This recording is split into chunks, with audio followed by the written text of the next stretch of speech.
I still remember clearly there was this one by Paul Krugman where it talks about the law that anything digital loses its value because effectively you can copy and paste the file, right?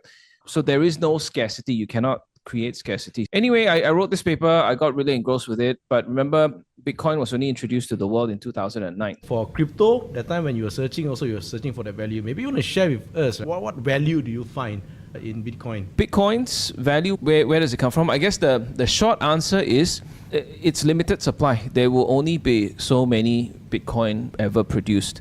If everyone who is on the internet or on the planet decides that they will get onto Bitcoin, then there will be very few to go around. And effectively, that's what you're seeing right now. In fact, as we're speaking, Bitcoin is very close or at its all-time high. It's past 93,000 something. Its scarcity, its limited supply gives it value.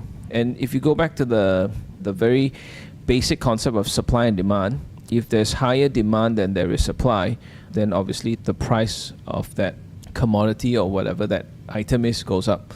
Then you're like, yeah, I cannot feel it, I cannot touch it, it's not real, it's not tangible, I cannot live in it, I cannot drive it. Well, why does it still have value? I guess if you really look at Bitcoin for what it is, there are multiple lens and views on which you can analyze it from. You might look at Bitcoin as a network, right? So a network has what we call network value. So what's network value?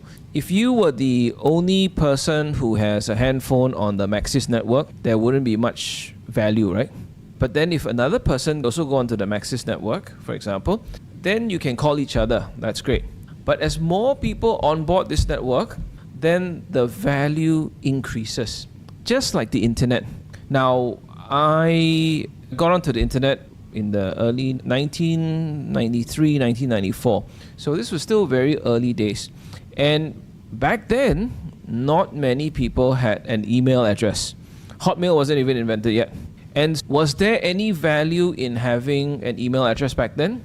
Yeah, there was some value because there were still some people who had email addresses, so we could still communicate with. But then today, if you look at it today, some of you are probably dialing in from your smartphone, right? So obviously the email is old tech now, right? But it was the killer app back then. And as more people onboard a network, value creation happens.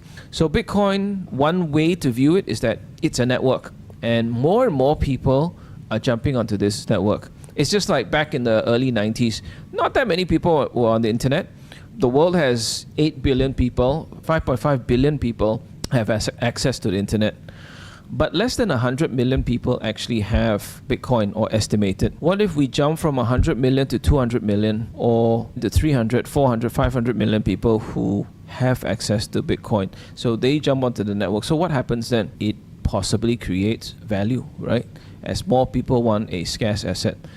So that's one way to view it. There are many other ways to view it.